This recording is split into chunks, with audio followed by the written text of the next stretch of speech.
I've shown you a clip from Shane Coward's film, Upstream Color.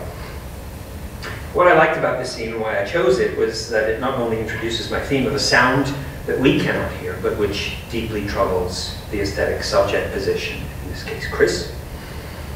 But above all, how it resolves itself formally, right? I kept in those last shots, those remarkable shots of underwater color exploding.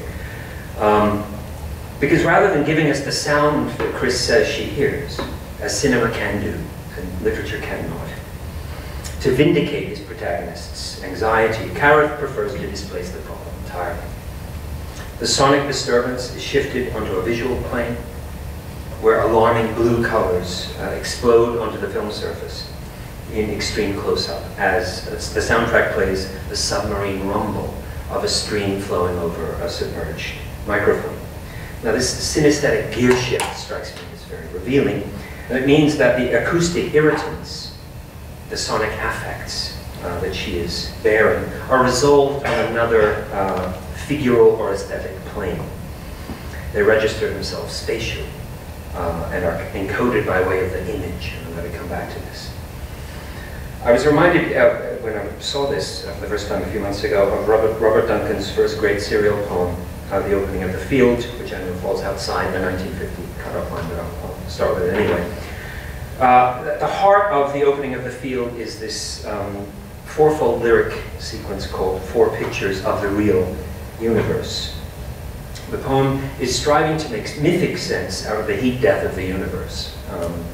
The death of stars, it says, and the emanations out of light perishing. The second verse reads as follows: The wall. Crowned beast of pure thriving, you pass through the wall of thought, through the stone wall, through the walls of the body, gathering all into your strength, altering nothing. From your roar, legions fly through the universe, ringing the suns, sounding flames of immediate victory that we see as white flowers lost in the waves of morning green. The universe's procreant urge is configured as a beast of sound, a roar, like cosmic radiation that penetrates every wall, as Madame Curie first said. There's nothing that stops this, making everything imminent to it, but which we cannot hear, which we can only see as white flowers. The tune is taken up again in the final verse, the closet. And does not the spirit attend secretly the music that is hidden away from me, chords that hold the stars in their courses, outfoldings of sound from the seed of first light? Were it not for the orders of music hidden, we should be claimed by the preponderant void. So the music of the spheres persists via Duncan's mythography, even into the age of the Big Bang, where the cosmic hum of interstellar space was just then, circa 50s, being taken as a sign of our universal origins. It was in 1947 that Gamow had speculated that the existence of galactic background radiation was a remnant of that initially stupendous detonation of what he called ilem, matter in readiness, and what Lemaitre called l'atom primitif. These days we call it a singularity.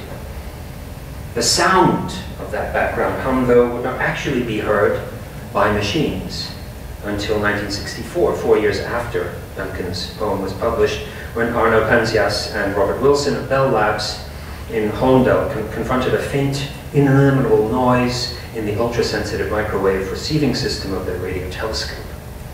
A dim fossil whisper of creation, or outfoldings of sound from the seed of first light, as Duncan had put it. So the point for Duncan is that we cannot hear this radiant music of creation. While that music keeps us back from the preponderant void and holds the stars in their courses, it is hidden away from me, inaudible and unknown through my sense perception, other than through spiritual intuitions. Does not the spirit attend secretly? Earlier in the collection, Duncan had written of footfalls in noise which we do not hear, but see as a rose pushed up from the stem of our longing. Like the orchids in Upstream Color, which too are sort of transposition of sonic affects into floral color. What we must not hear, we see pushed up from the stem of our longing. The real universe is an orchestral masterpiece in high and low notes, but unheard by us. It becomes a rose in the domain of image. This rather speculative paper today, and I warn you it is speculative, is an attempt to come to some terms with a literary effort in modernism to present sounds that cannot be heard or should not be heard, or to gesture hopelessly at a utopian silence. It inevitably must feel very schematic, given how vast the territory is, how limited my time. But I should say at once that there is a historicity to this effort, and that historicity seems to me to be overdetermined. We've spoken about some of the causes already today. Hitler's crisis over literature storage monopoly would be the first to come to mind. The ability of new instruments to record and transmit sound in the dimension of its real. If print filtered everything through the bottleneck of the signifier, as he said, in the 26 letters of the alphabet, the phonograph and other instruments catch the waste or residue that neither the mirror of the imaginary nor the grid of the symbolic can catch, the physiological accidents and stochastic disorder of bodies. On the other hand, as we've just been seeing, the paradigm shift in the dependence of natural science on so-called sense experience, impossible to achieve without photographic or radiographic mediation. The audible, certainly in the first half of the 20th century, increasingly, is what machines can hear but we cannot.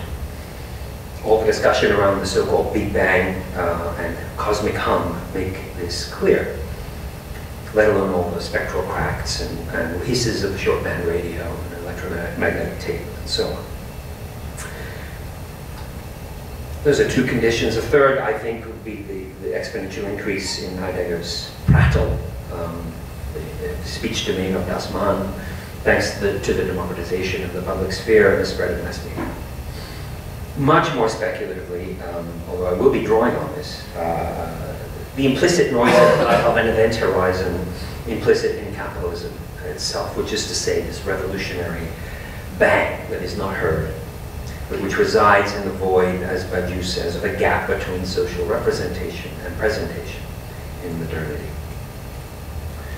In all these senses, the symbolic quest for a sound that cannot or should not be heard is a quest that pertains, I think, to what Badiou in the century calls the 20th century's all-consuming passion for the real. What I'm saying here is no more than that the desire to make the music that is hidden away from me stand forth and declare itself, even though we can't hear it, is a symptom of this passion for the real. As terrifying as it is as it is irresistible, the soundless sound of modernist literary praxis, in some of its dimensions, is a signature of the real, in its awesome alterity to what can be shown or written, even though it must be written and shown in some way. In his seminar 11, Lacan, Thinking About the Real, suggests that il n'y a de cause que de ce qui cloche, which is usually translated into English as there is a cause only in something that doesn't work, but you all know the French pun on qui cloche, which is to say that not only that it doesn't work, but that it rings, it peals like a bell. It consists somehow in a lapse within symbolic or imaginary space, but that lapse is itself heard as a peal, an audible tear in the fabric of sense. I'll be playing on this as we go through. How could literature have responded to this causal, non-functioning ringing of the real? That's the initial question. We can simplify dramatically, again, by reducing the answer to 4 points. I'm a bad dialectician, I think it forced. The sonic description or representation and onomatopoeia or mimesis are the most traditional procedures for recording or transcribing sound in print. They're time-honored elements of literature's immemorial relationship to sound. On the one hand, an arsenal of richly elaborated linguistic tools, adjectival, adverbial, substantive, verbal, so on and so on, for the symbolic registration of acoustic phenomena. We've seen a lot of those up on the screen today. On the other, when that arsenal fails, the direct deployment of the alphabet's intrinsic supposed sonority in onomatopoeia and other related devices. This dialectic between description and mimesis is imminent to literature's storage monopoly. it sort of exudes the confidence that the symbolic registration can cover everything. So it belongs to an age prior to the one we're considering here. Prior, indeed, to this driving passion for the real that makes literary modernism develop new tactics. First, there emerges what I'm calling a rhetorical modesty, or circumspection before the acoustic touch, a disavowal of literature's sonic capacity altogether, which, as I'm about to argue, has its own precedents.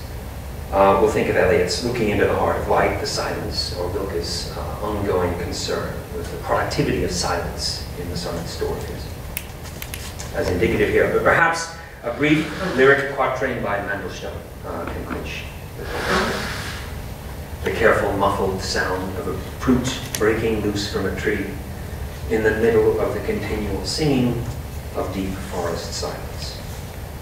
That careful, muffled sound seems to be only a foil for the poem's real interest or subject, about which it can say only that such deep silence is a form of continual singing. It is vocal.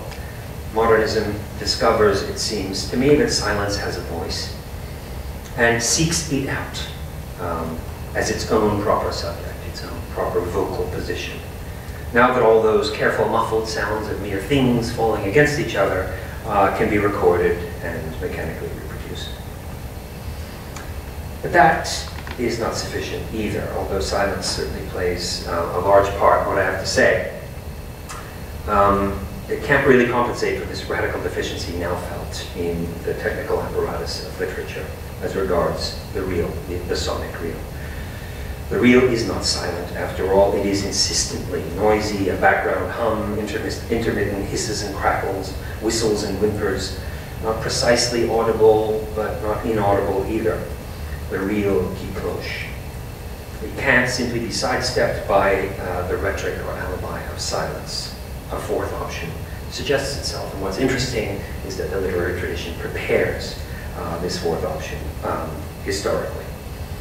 There's a complex genealogy. Let's once again draw out 4 illustrative examples. The parable of Odysseus, the oarsman and the sirens, is one of the standard reference points for all treatments of modernist sound. I will not go into it. Michael Bull has written eloquently on it. I've indicated my own interest in it in the lecture outline. I'll say no more about it. But Book 2 of Milton's Paradise Lost is certainly interesting and provides us with a second genealogical reference point. Who can forget the moment when Satan, setting out for earth from his captivity in hell, finds that he must first traverse the dread realm of chaos, which the poet can best configure sonically. At length, a universal hubbub, wild of stunning sounds and voices all confused, borne through the hollow dark, assaults his ear. With loudest vehemence, thither he plies, undaunted to meet there whatever power or spirit the nethermost abyss might in that noise reside. Tumult and confusion, all embroiled, and discord with 1,000 various mouths. Milton's cacophonic depiction of the cradle of the known universe casts a long shadow, I think, over modernism. It certainly has its classical precedents. I'm not saying he invented it, but that particular putting of it in blank verse had powerful effects. The middle realm between heaven and hell, our world, is in Milton's cosmos positioned like a speck of cosmic dust on the lip of an immense vortex of chaotic, life-shattering sound that Satan hears for us, thank heavens. The third precedent will allow me to make the first use of the Grammatian rectangle. Kleist's tale of St. Cecilia, or the Power of Music, written in 1810, involves the strange denouement of an aborted Protestant raid on a convent at the height of the Reformation. 4 brothers, leading a rabble of Lutherans into the chapel where Mass is about to be sung, suddenly find themselves unable to act. The performance of an extremely old Italian setting for the Mass by an unknown master raises their souls as if on wings through all the heavens of harmony, with the result that it was as if the entire assembly of the church had been struck dead. Absolute stasis and absolute silence amongst the rabble. The raid is over before it started. The fate of the brothers is stranger still, for they are taken to a lunatic asylum, where they maintain total silence every day until midnight, when they begin, in voices that filled us with horror and dread, to intone the Gloria in Excelsis, It was a sound something like that of leopards and wolves howling in the sky in icy winter, I assure you. The pillars of the house trembled, and the windows, smitten by the visible breath of their lungs, rattled and seemed about to disintegrate. A shattering, sonic pulverization of the frame of the reel. That's still not all. Or in the most remarkable development, the tale, 6 years later, their distraught mother finally tracks them down and visits the abbess in her chambers, who's gloating over the victory of Catholicism, of this Lutheran revolt, where she finds a music desk and on it perched the very music that did this to her sons. She gazed at the unknown magical signs, with which some terrible spirit seemed to be marking out its mysterious sphere. And the earth seemed to give way beneath her when she noticed that the score happened to be standing open at the Gloria in Excelsis. She felt as if the whole dreadful power of the art of sound, which had destroyed her sons, were raging over her head. She thought the mere sight of the notes would make her fall senseless. This remarkable transposition from the realm of sound into the realm of the symbolic carries that very destructive power of music into the score. And Adorno used to say, listening to music is mere redundancy. You experience music through the signifier, by reading it.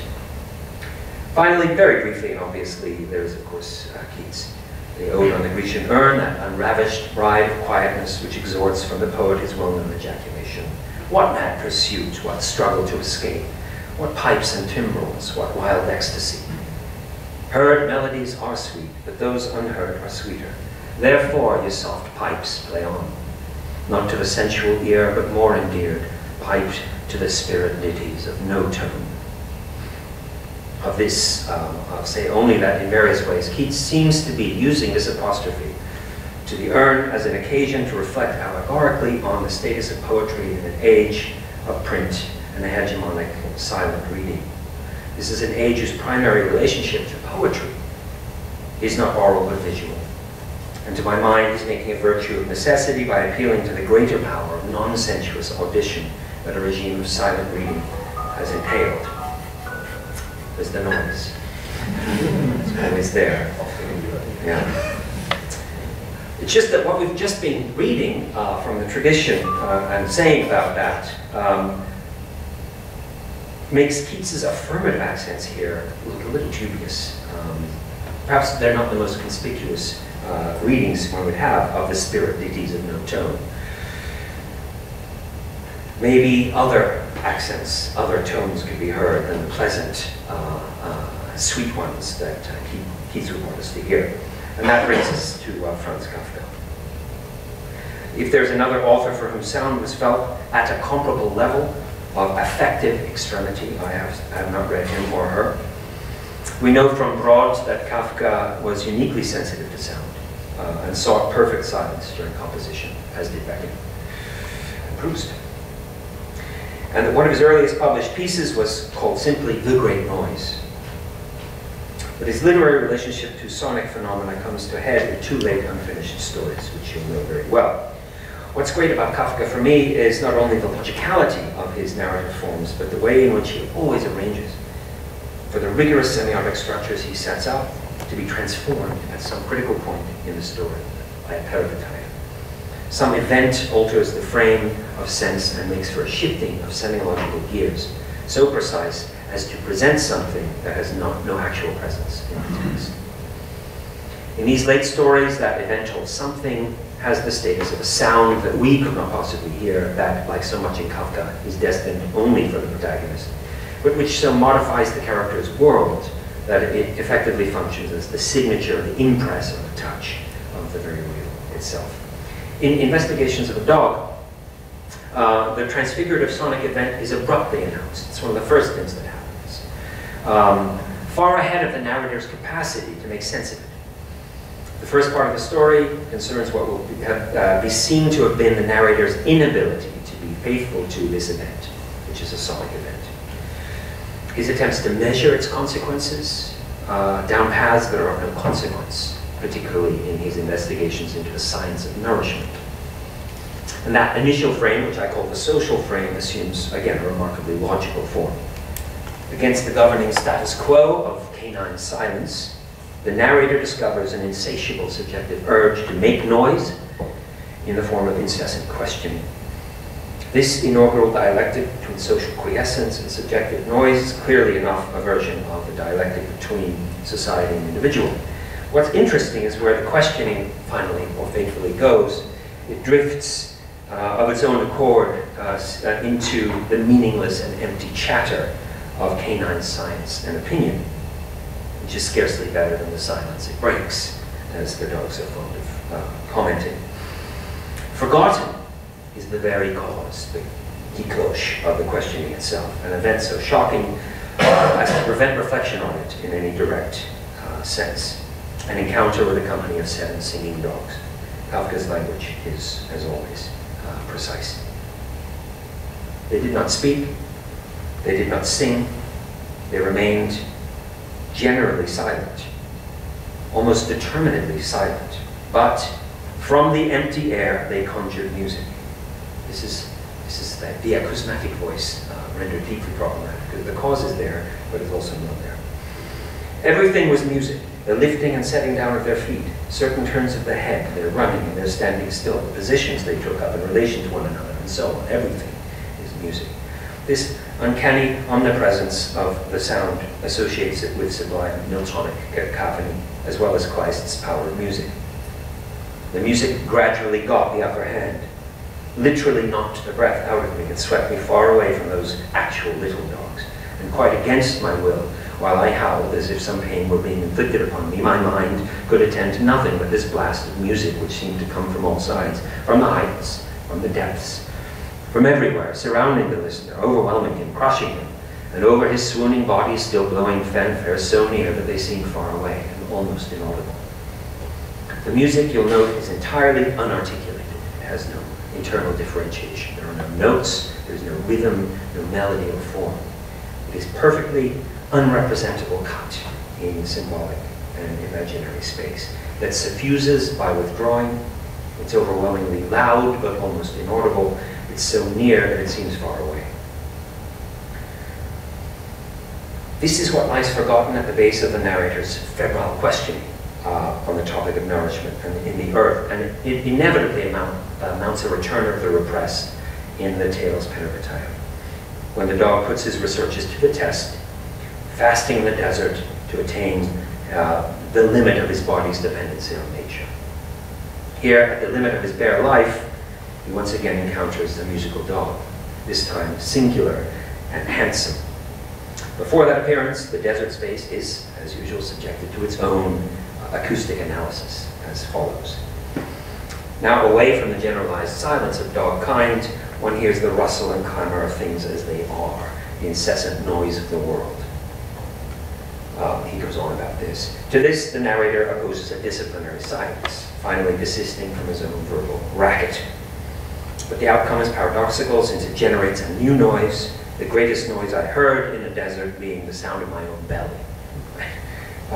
That clears the way for the final advent, the structural repetition of the first musical encounter, this one making a point of its perfect singularity. The hound was already singing without knowing it. Nay, more, the melody, separated from him, was floating on the air in accordance with its own laws, and as though he had no part in it, was moving toward me alone.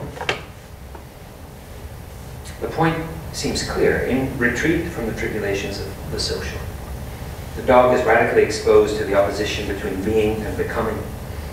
The real addresses itself to him alone as a song. And you'll recall Duncan's expression, the music of being is mostly hidden away from me, but when I finally hear it, it seems explicitly written for me on my behalf. And moreover, it asks me that I transform myself, that I do something to my abject person.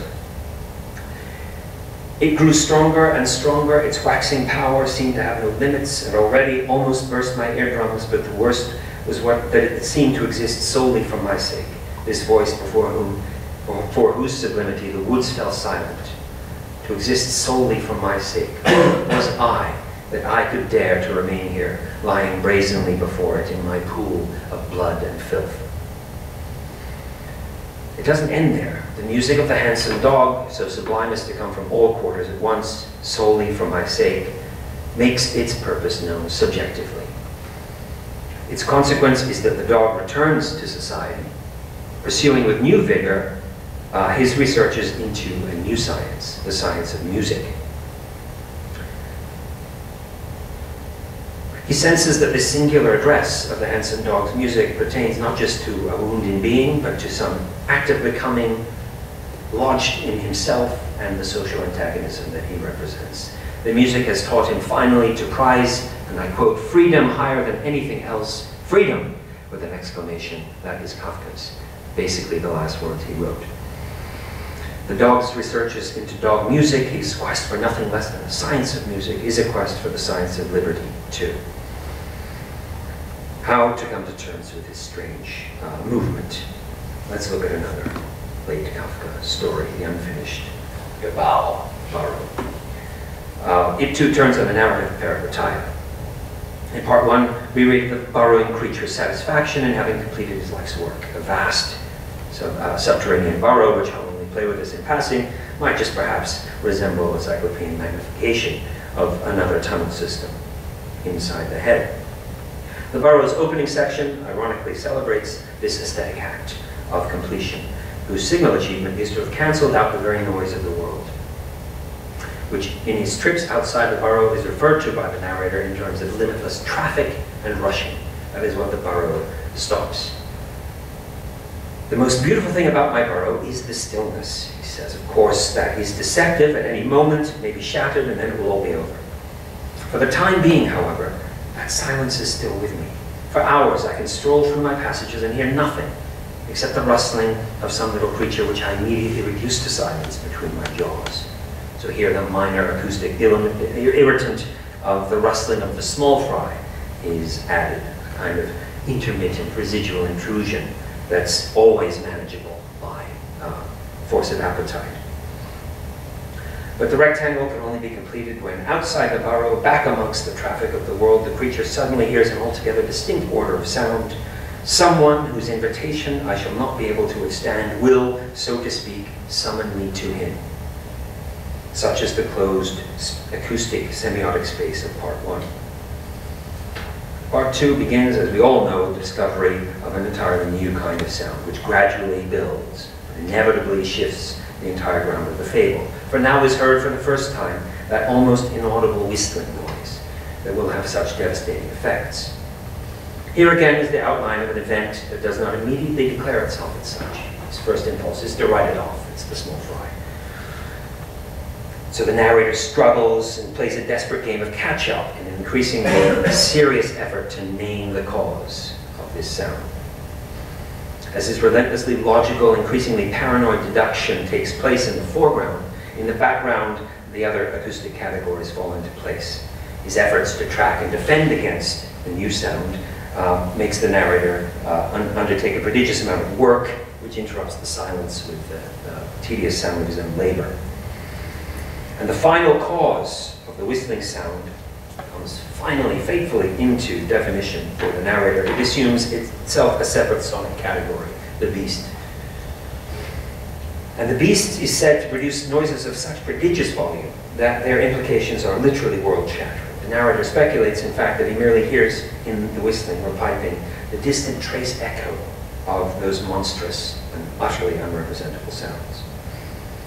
But it's the whistling itself that is the most insidious. Most of all, it is, so to speak, audible only to the ear of the householder, like the music of the handsome dog, and this noise that goes on always at the same thin note with regular pauses, now a sort of whistling, but again like a kind of piping, seems particularly addressed to the narrator. It's destined for one ear alone. It is always exactly the same noise wherever I may hear it, nor is it growing louder or softer. Indeed, it is this very uniformity of the noise everywhere that disturbs me most. Thanks to this vague background noise, and it alone, there is something that I cannot now hear at all, the murmurous silence of the castle keep. It's the whistling noise that somehow makes the murmurous silence present in its absence. Finally, it seems there's been a wholesale reversal of the original situation. The castle keep, that preserved the murmurous silence, has been plunged into the bustle of the world and all its its perils, I quote. So there's a social dimension to this singular acousmatic tone or noise. There are no sources visible. The noise brings with it all the density and threat of that social traffic of which the burrow was first conceived as a muffle. It's as if, in his perfect solitude, in his rapport with the creature has opened itself up to that very cut in being that is also a social antagonism. Increasingly, that antagonism assumes a face, an intention, a will. It is the enemy. The asymptotic approach to silence has reversed completely upon itself and unleashed the noise of an all-consuming battle to the death. Some final light on this very intriguing complex can be shed by turning to the other related tale, Josephine the Singer of the Mousefolk, where we read that the singer's otherwise unremarkable piping has the following characteristic. This piping, which rises up where everyone else is pledged to silence again, comes almost like a message from the whole people to each individual. This names, it seems to me, exactly the truth of Kafka's noise, which is not the real in any neutrally ontological sense, but which has been fertilized by a social situation. In Kafka, the real itself is not true. The truth of the whistling or the piping or the overwhelming music of the dogs is the truth of some gap between what can be represented and what can be presented socially. Thanks to a transfiguration of the coordinates semiotically in his tales, his narrators ultimately construe this gap as freedom, or as the struggle against foreign occupation in the burrow, or as a message from the whole people to each individual in Josephine. Now some light relief, because that was very heavy. We transfer from the sublime to the vernacular Kafka's idiot savant twin sibling, H.P. Lovecraft. What's astonishing about Lovecraft is how far he pushes the conceit of a noise that should not be listened to, or which can only be heard at great personal cost to the auditor, much further, I would say, than any other writer, but without any trace of Kafka's truth. Lovecraft's is an art of the real. I think the OOO guys are right about that. Without any recourse to the whole people, or freedom, or any truth procedure whatsoever. And I think you can determine this at the level of sound. His most complete treatment of this theme, which resonates throughout his work, is to be found in one of his very worst stories, Dreams in the Witch House, which I do not recommend you to read unless you're really interested in the way he represents sound. It's an unhappy narrative fusion of his Cthulhu mythos with the Salem witch trials and Satan worship. I'll spare you the details, but merely indicate the nature of the acoustic architecture in this story. Walter Gilman goes to stay in an old boarding house where the inspired Salem witch Keziah Mason once saw her awful visions, and finds that his hearing becomes painfully acute, sensitive to every last scurry of the rats in the walls. But what's truly frightening is the depth of noise behind these sounds. The darkness always teemed with unexplained sound, and yet he sometimes shook with fear, lest the noises he heard should subside and allow him to hear certain other fainter noises, which he suspected were lurking behind him. Now the tale turns in many ways on this stereophonic apperception. Run-of-the-mill haunted house, acoustic paraphernalia in the foreground. And just out of audition behind them, the intimation of some far more sinister, fainter noise. That intimation is eventually forced into perception with catastrophic consequences, of course. And it's forced into perception in his dream state, where they're dialed up to 11. They're consonant with the Miltonic sublime, of course. The shrieking, roaring confusion of sound which permeated the abysses was past all analysis as to pitch, timbre, or rhythm, but seemed to be synchronous with vague visual changes in all the indefinite objects, organic and inorganic alike. Gilman had a constant state of dread that it might rise to some unbearable degree of intensity during one or another of its obscure, relentlessly inevitable fluctuations. Stunning sounds, again, past all analysis, but threatening to rise to a shattering crescendo. Chaos has a new orchestra, pressing ever deeper into the regions of lawless night. Eventually, there had been a hint of the vast, leaping shadows of a monstrous, half-acoustic pulsing, and of the thin, monotonous piping of an unseen flute. Lovecraft asserts his schlock credentials by, of course, doing precisely what Kafka would never do, which is to say, give us a vision of the sonic enemy. Azathoth, the crawling chaos, conductor of a cacophony in whose cosmic timbre is concentrated all the primal, ultimate space-time seedings, which lie behind the massed spheres of matter and sometimes break forth in measured reverberations that penetrate faintly to every layer of entity and give hideous significance throughout the world's disturbed and dreaded periods. You can never stop a sentence once it's underway. Let's play it out to the bitter end. Broken by his nocturnal auditions, literally, Walter Gilman first falls stone deaf, his eardrums ruptured as if by the impact of some stupendous sound, intense beyond all human conception of endurance, end quote, and then dies mad and alone, like all Lovecraft's narrators. This vernacular variation on the exquisitely controlled semiotic economy of Kafka's acoustic order of things has the virtue of giving away everything and nothing. It raises to an hysterical pitch the horror of a sound emanating from beyond the torn curtain of our world, a truly universal noise, impossible to resist or describe without oxymoronic overdrive, and impossible to attend to, faintly overheard pulsing which no earthly ear could endure in its unveiled spatial fullness. But he falsely forces the presentation of the source of this low, monstrous shaking as a pseudo-Miltonic figure of an allegory, lapsing into a pre-modern form just where the material might have been leading elsewhere.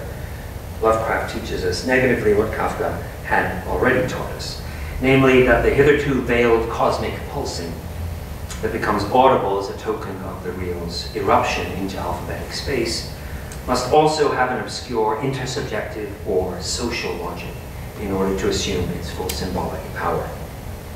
In Kafka, a studious discretion keeps the source from being forced into the open, the better to distribute its acoustic uncanniness in the cryptic form of a communitarian reflex in the subject. But as a finale, I wanted to turn to the final resting place of this whole dynamic, which is in Beckett's masterly Texts for Nothing, falling just 2 years outside this conference's remit, I'm happy to say, being written between 1950 and 52. As a kind of full stop to all the preceding sequence of work. By this point, for Beckett, literature had, of course, become itself so much inadmissible noise, so much babble and prattle in the face of silence, that consummation devoutly to be wished. That's literature, but nor could the world itself be spared the harsh judgment of being just too noisy. It too rustles and pulses, albeit with a disgusting real rather than a symbolic excess. All this falls into a predictable pattern of semiotic relations, adroitly clarified in text one. It's as if text one exists to set up this architecture, and then each subsequent text problematizes it. Text one tells us that all is noise, unending suck of black sopping peat, surge of giant ferns, heathery gulfs of quiet where the wind drowns, against which the narrator offers what I'm doing, all important, breathing, in and out, saying with words like smoke. But this is haunted by the trace memory of all those other narrative noises that make this one possible in the first place. Always muttering, he says, the same old mutterings, the same old stories, the same old questions and answers. Again, against which the final solution of silence appears finally in the form of Beckett's indissoluble image of the late years. And it's entirely illegitimate for me to put it up here, because you must not see it, and yet you must see it. We walked together, my father and I, who are the same one, hand in hand, silent, sunk in our worlds, each in his worlds, the hands forgotten in each other. These are, of course, words. It's the form of the contradiction that the Texts for Nothing obsessively rehearse. They're not an image. They're words. They want to be an image of silence. Each subsequent text presses further into this painful, paradoxical territory without any narrative transformation. Beckett's way is not Kafka's way. Worsen, do not transform. He concentrates the very energies of contradiction, this contradictory field, into a singular, unstable pulsar by text 13. So text 3 proposes the task of getting something to happen here, someone to be here, and then put an end to it. Have silence, get into silence. A task perplexed by the incessant babble of those other voices which, he says, wherever they come from, have no life in them. That's literature. In text 4, learning to be silent entails spells of silence when I listen and hear the local sounds, the world sounds. See what an effort I make to be reasonable? The realist impulse to say it as I hear it is undone again by all those voices like a rattling of chains in my head, rattling to me that I have a head, and so calling him back to his own acoustic fissure, for he is both an immanent dictating voice and a binary pulse between silence and words. Text 6, set amongst wretched acoustics, he says, the merest scraps, literally, reduces the literary situation to this simple binary alteration. This thing has no end, this thing, this farrago of silence and words, of silence that is not silence, and barely murmured words, this pell-mell babel of silence and words. Text 8 knows only that the words break the silence. All other sounds have ceased. If I were silent, I'd hear nothing. But if I were silent, the other sounds would start again, those to which the words have made me deaf, or which have really ceased, but I am silent. Saying means breaking the silence, but only saying can fashion the silence in the first place, to block out the other sounds. Literature's precious silence is a rhetoric. It's a saying that this is silence. What is the solution Beckett arrives at? It's to say it all over and over again, only ever more softly, ever more slowly, breaking down the units of sense into a perforated surface of language as noise. To attain silence asymptotically by way of a murmur, a murmuration of language, to become a meaningless purr or buzz. Forever the same murmur, flowing unbroken like a single endless word, and therefore meaningless, for it's the end gives the meaning to words. To end by never ending, which in the great final text, number 13, attains the most radical form of all, a prose murmur that does not want its individual units to be heard. Made out of antinomies drawn ever closer and more perilously together, the semiotic rectangle collapsing in on itself like a black dwarf. I'll just sample it and try to read it as I hear it. It's not true, yes it's true, and it's not true. There is silence, and there is not silence. There is no one, there is someone. Nothing prevents anything. And were the voice to cease quite at last, the whole ceasing voice, it would not be true. As it is not true that it speaks, it can't speak, it can't cease.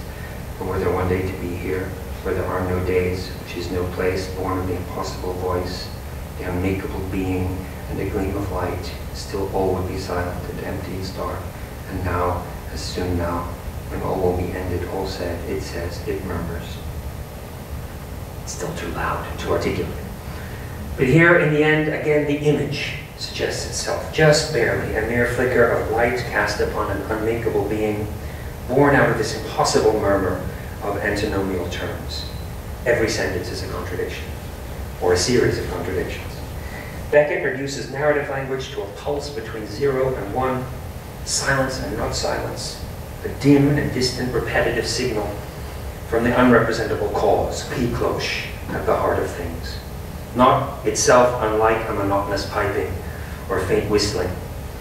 In order finally to recuperate some unmentionable minimal figure, wandering the no place, the no time, for no reason, other than to say that literature here and now is this minimal image, conjured out of monotonous droning, or it is nothing. Most likely it is nothing. Don't listen to it, don't listen to it. Thank you.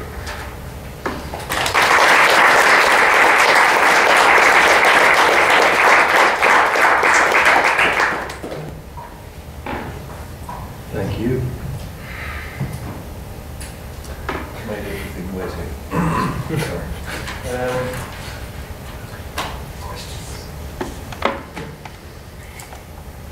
I should start. Thank you, Laura. Fantastic, thank you, Julian. My question really relates to the historical frame, because you wanted to historicize it, and then you use sirens and Hilton and the Keats. But really you're saying that this particular moment of the unheard is a 20th century, is to do with 20th century physics and but I am wondering about 19th century origins, and I won't quote it because everybody knows it. The passage from Middlemarch, where if we had proper empathy, we would hear the squirrel's heart beat and the grass grow, and we would die of that roar which lies on the other side of silence. And it seems to me that what is going, I mean, first of all, that seems to be important that she is getting at the other side. Yes. But also how noisy evolution is. And I just think if you're in the unmakeable being, there's no unmakeable being, because there's no other being that makes. It's the noise of things growing, it's the noise of evolution, it's the noise of one organism transmuting into another. Right.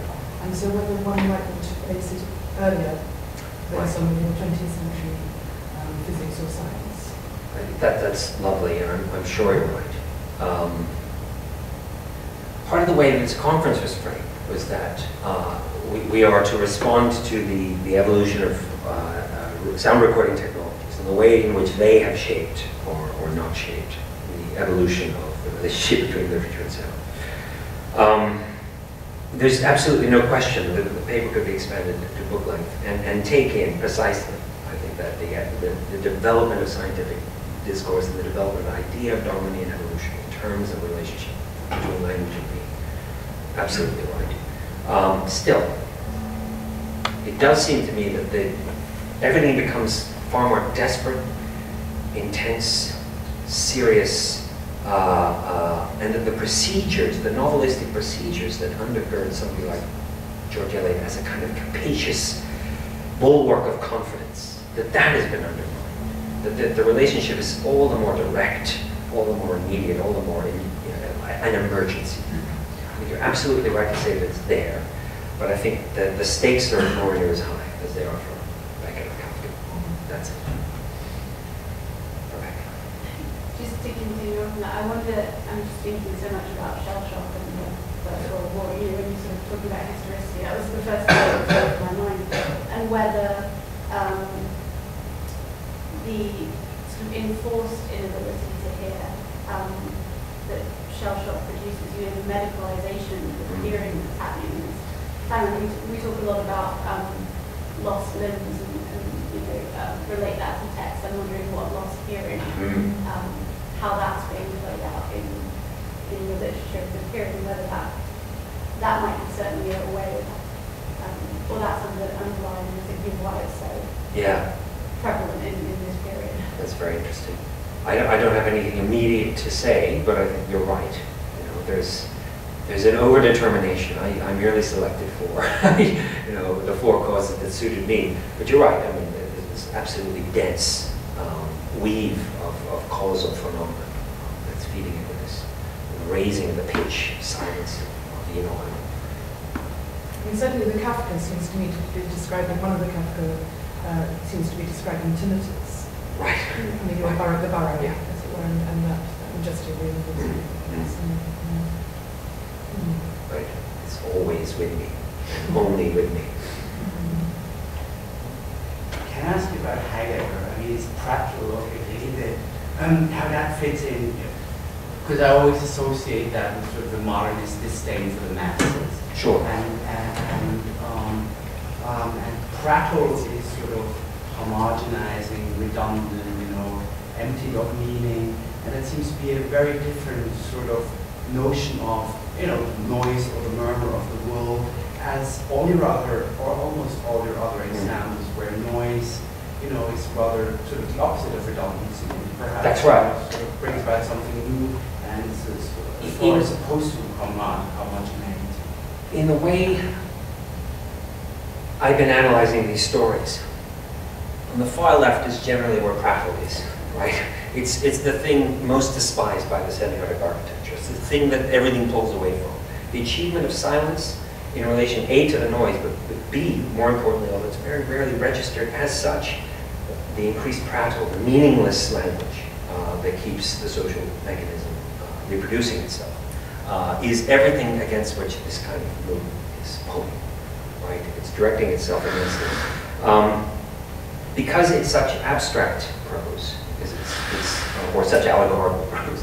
It's refusing to depose this material as such, but I think it has a presence in these stories as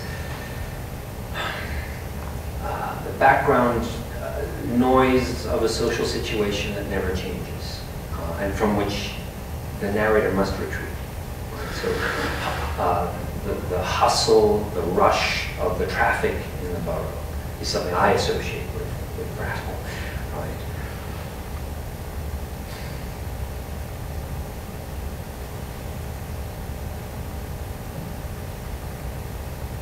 This is not a good place to end. Tom, his hand open. I noticed when you were comparing Kafka to Lovecraft, and you said Kafka would of course never let us know what the source of the sound is, which got me thinking again about the acousmatic. And then I remembered, I think the text from Beckett's, it ended with this it making noise. It murmurs, right? Yeah. But it is the narrating instant itself, right? It's it. It has become it. Oh, okay. So for me, what Beckett does is he pushes his own prose to the point where it has become the thin monotonous piping, right? Oh, okay. It attains to the level that Kafka could only present or represent allegorically or figuratively in one way or another. Beckett actually wants to reduce his own prose to that status. That's the last word of the text from It Murmurs. I was going to ask you if you would consider the acousmatic as an essential trait of modernist sound, so to say, but if that doesn't really... Well, Mladen Dolar says that in an age of universal sound recording, the acousmatic voice becomes generalized and banal. It's absorbed into prattle, right? It loses its acousmatic uncanniness. There is a brief period where I think the acousmatic has sort of uncanny quality or status, but it's very brief. And Dolar says, you know, it's as soon as everybody's got a good gramophone player, as soon as anybody can walk around with a tape recorder, it loses that quality. There's one more question. You have a question, right? Yeah, well, I actually wrote my thesis on the main significance of typographic blanks, also in modernist poetry. So a lot of this is familiar, and what I found is that often these silences and blanks, they were actually pretty full. So your examples are very beautiful because both Kafka and Beckett, they end up in a very empty silence. For example, in some Dutch poets, it turned out to be quite metaphysical and loaded with kinds of meaning. And did you choose your examples on purpose to be so void, or? I probably did. I tend to, I suppose, to steer away from metaphysical tradition. But each of these writers, I mean, deploys metaphysical material in order to arrive at their evacuation, right? Negative theology. Yeah. All right. It's time to drink. Really, seriously. From prattle to theology. Let's get to prattling now. Thank you, Julian.